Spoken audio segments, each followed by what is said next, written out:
क्या तुमने कभी सोचा है कि अगर नरूटो का लक कभी उसके साथ ही ना होता तो क्या होता। अब तुम सोच रहे होगे कि नरूटो जैसा अनलकी बंदा तो पूरी नरूटो सीरीज़ के अंदर और कोई है ही नहीं, क्योंकि नरूटो के पैदा होते ही उसके माँ बाप मर गए। नरूटो के ना चाहते हुए भी उसके अंदर नाइन टेल को सील कर दिया गया, जिसके चलते पूरा का पूरा लीफ विलेज उससे नफरत करता था। हाँ, तुम्हारी बात तो पूरी की पूरी सही है, लेकिन मेरे को लगता है अगर नरूटो जैसा कोई अनलकी बंदा अगर पूरी सीरीज के अंदर है तो वो कोई नहीं है। लेकिन अगर नरूटो जैसा लक किसी के पास होता तो वो भी किसी के पास नहीं होता, क्योंकि नरूटो के पास ऐसा लक है जो कि तुमने मतलब अभी तक नोटिस भी नहीं किया होगा। शायद आज मैं तुमको बताने वाला हूँ, तो वीडियो के अंदर पूरे बने रहना एंड लाइक ज़रूर मार देना, क्योंकि वीडियो को लाइक मारोगे तो मेरी हिम्मत मतलब अपना एक वो होता है ना, अगर 10 के लाइक हो जाते हैं ना इस वीडियो पे तो नरूटो को हम अगली वीडियो के अंदर विलन बनाने वाले हैं और देखते हैं कि मादारा के आगे नरूटो किस लेवल का विलन बनता है। तो एंड वीडियो को यहीं से स्टार्ट करते हैं अब, क्योंकि नरूटो एक उज़ुमाकी और नामिकाज़े मिक्स है। तो उज़ुमाकी क्लैन के बारे में आपको मुझे ज़्यादा बताने की तो ज़रूरत है नहीं, क्योंकि उज़ुमाकी क्लैन एक ऐसी क्लैन है जिसके पास सबसे ज़्यादा चक्रा रिज़र्व होता है, और वहीं लगभग उतना ही चक्रा नामिकाज़े क्लैन पे भी रिज़र्व होता है। मैं यहाँ पे ऐसा क्यों कह रहा हूँ, क्योंकि हमने मिनाटो को काफ़ी बारी देखा है फ्लाइंग राइजिंग जुत्सु यूज़ करते हुए, वो भी लगातार।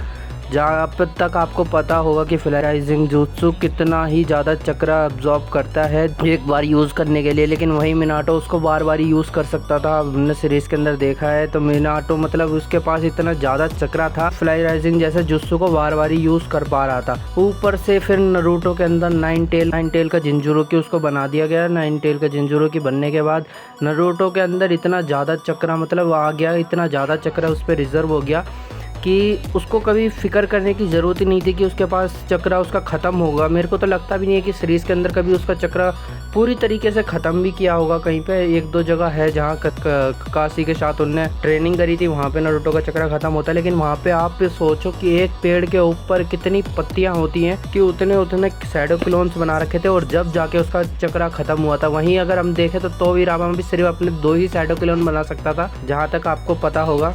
एंड यहीं पे हम आगे बात करते हैं। फिर उसके पास जिराया जैसा सेंसे, मतलब जिराया जैसा सेंसे मेरे को नहीं लगता पूरी नारुतो सीरीज़ के अंदर इससे बेस्ट सेंसे अगर किसी के पास हो सकता है। अब ये लक नहीं है तो क्या चीज़ है, तुम मेरे को बताओ।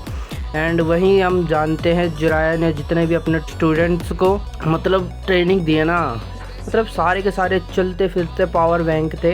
एंड ऊपर से वहीं नारुतो खुद एक सिक्स पाथ के बेटे मतलब आशुरा का रिंकारनेशन था।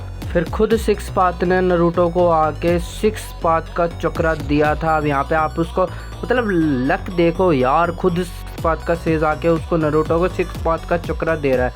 एंड यहीं पे फिर जो मेन अपनी चीज़ आती है, नारुतो चाइल्ड ऑफ प्रोफेसी था, यानी नारुतो की किस्मत के अंदर ही लिखा हुआ था कि वो दुनिया को बचाएगा और हीरो बनेगा। अगर दुनिया को कोई बचा रहा तो हीरो तो बनेगा ही बनेगा। एंड यहाँ पे आप देख सकते हो कितना ही तगड़ा लक है। आप कौन बंदा मेरे को कह सकता है कि नारुतो अनलकी था। मेरे को तो नहीं लगता किसी भी मतलब कहीं से भी कि नारुतो अनलकी था। कुछ थे उसके, अगर वो चीज़ें ना हुई होती नारुतो के साथ तो मेरे को नहीं लगता वो इतना ताकतवर बन भी सकता था।